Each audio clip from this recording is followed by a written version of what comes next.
Presiden Republik Indonesia, Prabowo Subianto, dijadwalkan untuk menghadiri peringatan Hari Pendidikan Nasional tahun 2025 yang akan berlangsung di SD Negeri 5 Cimapar, Kota Bogor, Jawa Barat pada Jumat 2 Mei 2025 pada pukul 2 siang. Untuk mengetahui suasana lebih lanjut di lokasi, kami akan terhubung dengan rekan kami, Egya Lipamana. Kita saat ini saya melaporkan dari SDN Cimapar 05 yang telah dipimpin oleh Prabowo Subianto dalam rangka Pendidikan Hari Nasional 2025. Dalam kesempatan ini, Presiden Prabowo Subianto dijadwalkan meluncurkan program hasil terbaik cepat atau PHTC yang mencakup berbagai inisiatif pendidikan baru untuk mempercepat capaian mutu pendidikan nasional. Keempat program strategis yang akan diluncurkan mencakup rehabilitasi sekolah, digitalisasi pendidikan, bantuan bagi guru honorer, serta dukungan pendidikan bagi guru yang belum memiliki kualifikasi D4 atau S1. Kita berikut sentuhan dari salah satu wali murid SDN Cimapar 05 dalam rangka peringatan Hari Pendidikan Nasional 2025 yang dihadiri oleh Prabowo Subianto. Pak, boleh perkenalkan diri? Haji Angga Abdul Goni. Haji Angga, oke, baik. Bapak, apakah anak Bapak merupakan siswa di sini? Iya, kelas 1. Kelas 1. Menurut Bapak, ada pesan dan pesan Bapak tentang acara yang dihadiri oleh Pak Prabowo tersebut? Ya, alhamdulillah bersyukur banget. Jadi kepada kami tambah antusias untuk memasukkan anak dan dididik di sekolah ini menuju Indonesia Emas. Dan insya Allah dengan adanya Bapak Prabowo, ya kami pun ada sedikit pantun ya, ke Mekah, ke Madinah dengan hati legowo. Insya Allah barokah dan selalu amanah Presiden kita yaitu Bapak Haji Prabowo. Begitu kami ucapkan terima kasih banyak atas adanya acara ini, semoga tambah maju. Amin. Oke, mungkin cukup sekian ya Pak wawancara saya. Terima kasih. Peringatan Hardiknas tahun ini menjadi momentum penting untuk memperkuat komitmen bersama dalam memajukan pendidikan nasional. Pemerintah diharapkan terus mendorong pemerataan akses pendidikan berkualitas bagi seluruh anak bangsa. Oke, Cikita, berikut laporan yang dapat saya berikan dari SDN Cimapar 05. Saya kembalikan ke studio. Terima kasih Egya Lipamana. Semoga semangat Hari Pendidikan Nasional ini menjadi pijakan kuat bagi masa depan pendidikan Indonesia. Hari ini, Sabtu 3 Mei 2025, merupakan hari terakhir pelaksanaan pameran Jembatan Persaudaraan Indonesia Arab Saudi yang digelar di Masjid Istiqlal, Jakarta. Pameran ini telah menarik perhatian ribuan pengunjung sejak dibuka pada 24 April yang lalu. Untuk mengetahui suasana terkini di lokasi, kita akan terhubung dengan rekan kami, Fauzia Ayu, yang berada di Masjid Istiqlal.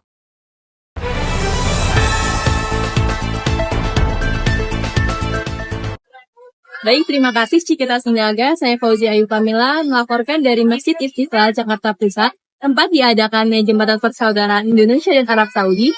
Belakang saya terlihat keadaan masih cukup ramai dan padat, meskipun dijadwalkan ditutup lebih cepat dikarenakan Al-Quran yang sudah habis. Sejak pagi hari, ribuan pengunjung telah memadati antrian untuk masuk ke dalam pameran dan menyaksikan berbagai instalasi yang ditampilkan. Pameran ini merupakan hasil kerjasama antara Kedutaan Besar Arab Saudi, Kementerian Agama Republik Indonesia, dan Badan Pengelola Masjid Istiqlal. Karena antusiasme warga yang sangat tinggi, tercatat bahwa jumlah pengunjung mencapai lebih dari 15.000 orang per hari pada akhir pekan. Namun dikarenakan tingginya jumlah pengunjung menimbulkan beberapa kendala. Di lewat sini nih deh, dari luar masuk ke sini pinggiran situ. Masuk sana ke atas itu sampai ya Allah majunya selangkah sampai dalam tuh dorong-dorongan. Aduh nggak tahu udah saya gini astagfirullahaladzim kuat apa enggak ya, udah dipecein anak saya sama cucu udah mundur itu. Kata aman ntar pasti cucu ntar pingsan kenapa-napa, udah ribut capek, saya juga udah capek kalau nggak karena niat sih saya juga nggak ini ya, dapat Qurannya kan gede, saya dikasih plastik buat apaan? Terus saya bilang gitu ya. Saya dapat mana dia Qurannya. Saya dapat Quran yang kecil tuh. Ada yang gedean dari ini ya, 4 kali ini. Karena antusiasme masyarakat yang ingin masuk ke dalam pameran menyebabkan beberapa pengunjung yang pingsan serta terjadi desak-desakan antar pengunjung. Mas, ada yang pada mundur, ada yang ke pinggir, ada yang pingsan loh. Ada berapa orang ya? 2 apa ya? Di dalam yang digotong, 1 yang udah di atas, udah sampai atas. Baik pemirsa, itulah kondisi terkini hari terakhir diadakannya pameran Jembatan Persaudaraan Indonesia dan Arab Saudi. Saya Fauzia Ayu Kamila kembali ke studio. Terima kasih Fauzia atas laporan langsungnya dari Masjid Istiqlal. Pemirsa, pameran Jembatan Persaudaraan Indonesia Arab Saudi ini tidak hanya menjadi ajang pertukaran budaya, tetapi juga simbol eratnya hubungan bilateral antara kedua negara. Melalui pameran ini diharapkan masyarakat dapat lebih memahami dan menghargai kekayaan budaya serta nilai-nilai keagamaan yang dimiliki oleh kedua belah bangsa. Demikian laporan kami hari ini. Terus saksikan Bitalk untuk berita terkini lainnya. Saya Cikita Sinaga, pamit undur diri, selamat siang dan sampai jumpa.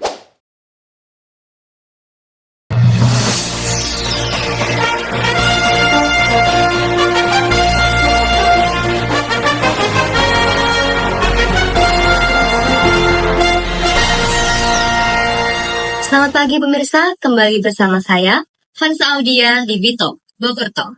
Pemirsa, di tengah tren pertanian modern dan gaya hidup sehat, hadir sebuah inovasi menarik di Bogor, yaitu ABN Farm, pusat hidroponik dan sayur organik yang mengusung konsep pertanian ramah lingkungan dan juga berkelanjutan. Untuk mengetahui lebih jauh tentang ABN Farm, mari kita simak liputan dari reporter kami, Fauzia Ayu, yang sekarang berada di lokasi langsung.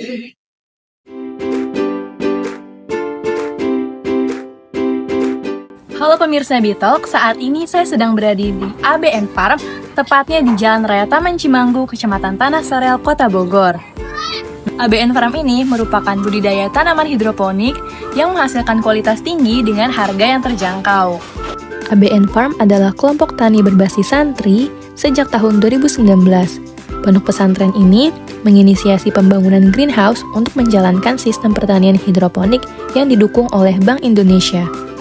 Nah pemirsa, tahu nggak sih kalau budidaya tanaman hidroponik ini menjadi solusi pertanian urban karena hemat air dan juga bebas pestisida untuk tanamannya. Nah, hasil panen dari budidaya tanaman hidroponik yang ada di ABN Farm ini nantinya juga akan disuplai ke beberapa kota, terutama di Kota Bogor.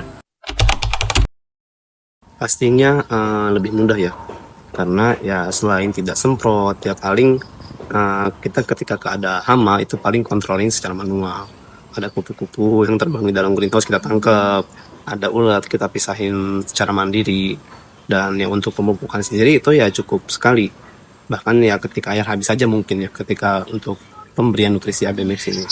Jadi secara dan panen pun ya simple, tinggal cabut dari pipa yang otomatis itu nggak perlu biaya, perlu tenaga dan biaya yang lebih.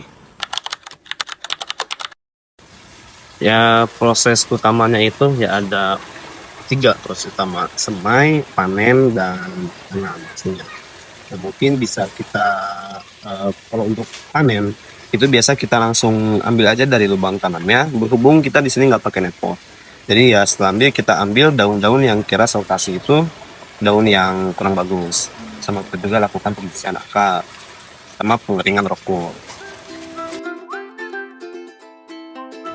Di ABN Farm, berbagai sayuran segar seperti kangkung, selada, pakcoy, dan kale dibudidayakan dengan metode hidroponik menggunakan media tanam rock wool, tanpa tanah dan tanpa bahan kimia berbahaya. Waktu panen tanaman bervariasi, mulai dari 14 hari untuk kangkung hingga 60 hari untuk kale. Biasanya, waktu tanam disesuaikan dengan permintaan pasar yang meliputi restoran dan konsumen rutin.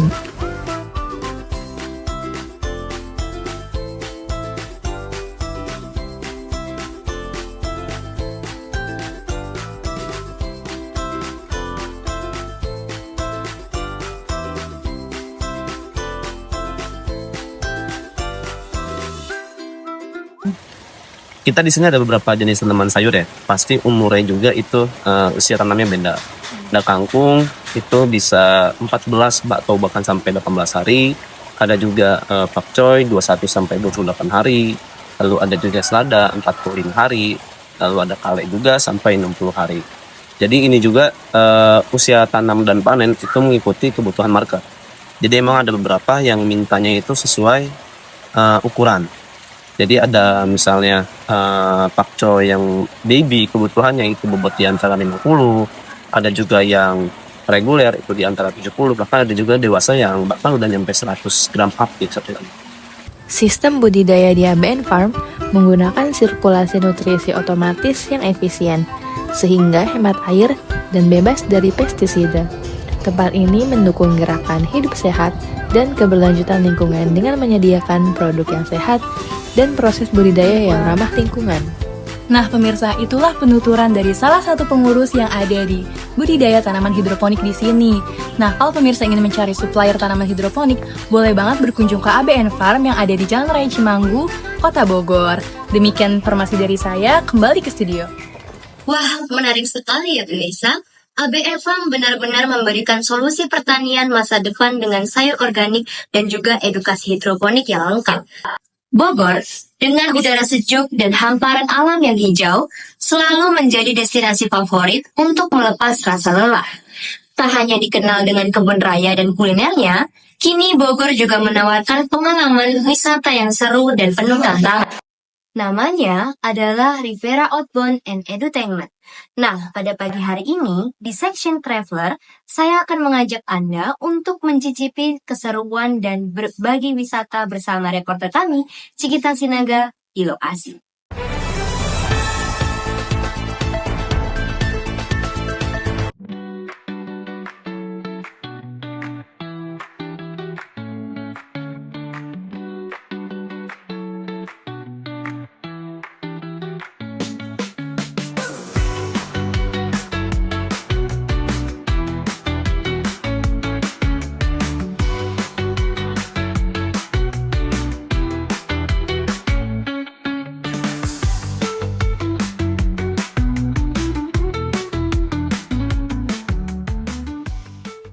Rivera Outbound and Edutainment terletak di Jalan Bogor Nirwana Residence, Mulia Harja, Kecamatan Bogor Selatan, Kota Bogor.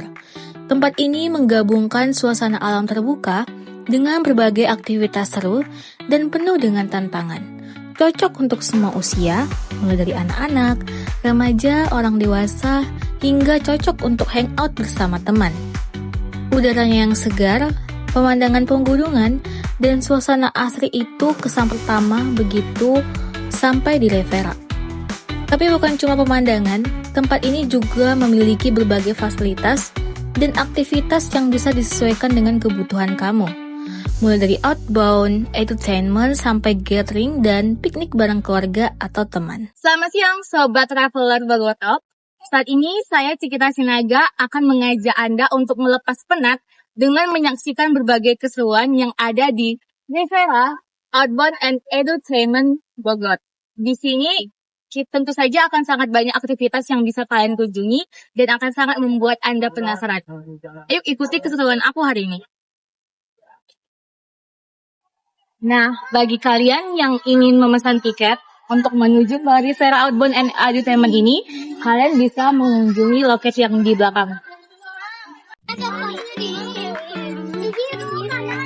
Nah, kalau biasanya tempat wisata itu kita hanya untuk sampai aja, namun di Rivera ini kita berbeda. Kita diajak untuk bergerak aktif, dimulai dari flying fox, bom kart, perahu wisata, dan lain-lain. Di sini juga ada banyak spot foto yang sangat instagramable, cocok buat kamu untuk berfoto-foto loh.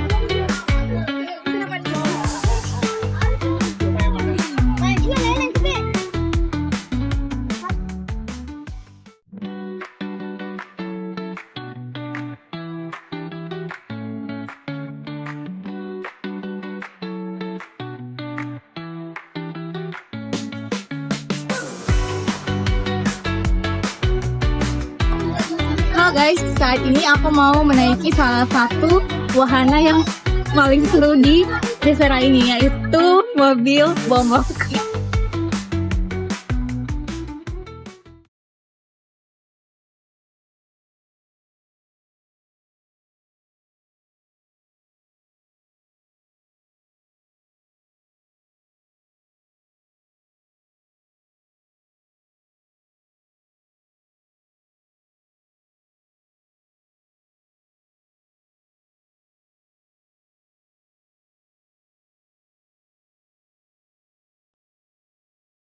Oke, saat ini aku bersama salah satu pengunjung yang ada di wisata Rivera.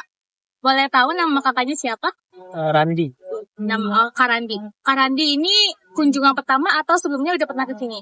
Ini baru pertama kali. Pertama kali di sini ya. Menurut kakak, apa wahana yang paling seru nih kak di sini dan alasannya kenapa? Ini kebetulan saya kunjungan ini untuk nemenin anak saya lagi berkunjung wisata ini field trip dari sekolahnya gitu. Banyak sih ini permainan-permainannya ini menarik, seru, asik.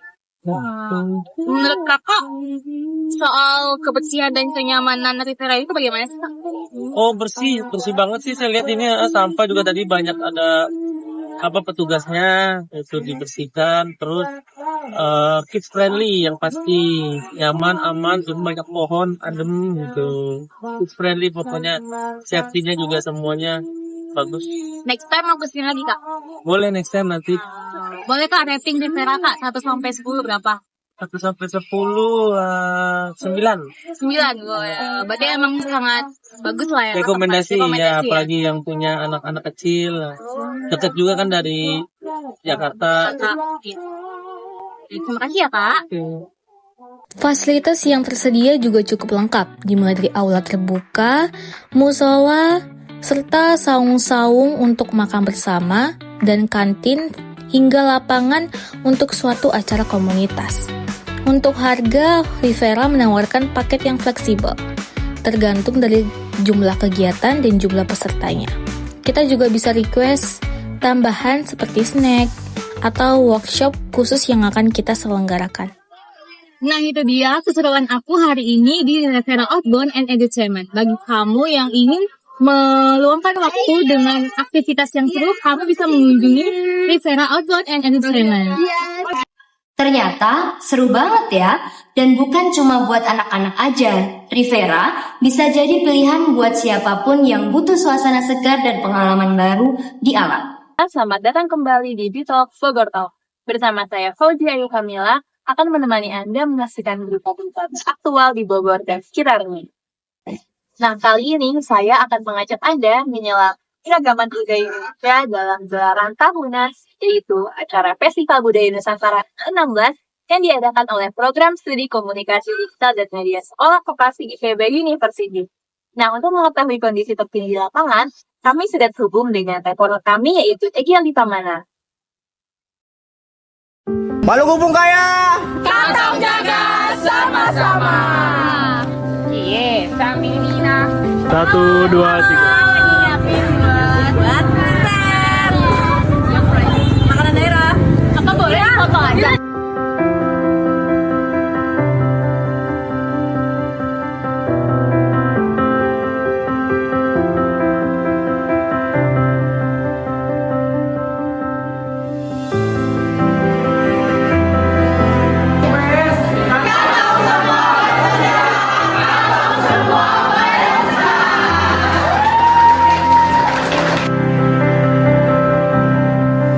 Pemirsa, kali ini saya berada di Festival Budaya 2025 yang diselenggarakan di alun-alun Kota Bogor, di mana acara ini tersedia dengan penampilan tari dan booth kebudayaan dari Sabang sampai Merauke.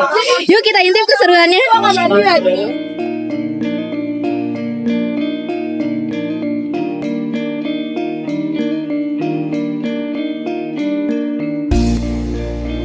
Sejak menginjakan kaki di lokasi Festival Budaya Nusantara ini, langsung memberikan suasana yang berbeda.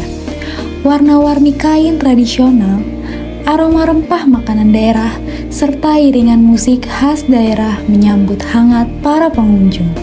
Festival ini menghadirkan 22 kebudayaan dari berbagai penjuru Nusantara yang dikemas dalam bentuk booth interaktif, pertunjukan tari, sampai sajian kuliner yang bisa dinikmati secara gratis. Tidak hanya mahasiswa yang meramaikan, jajaran penting juga turut hadir dari perwakilan Kementerian Kebudayaan hingga tokoh perfilman dan musik Indonesia. Gong pembuka dipukul sebagai tanda dimulainya perayaan Festival Budaya Nusantara ini.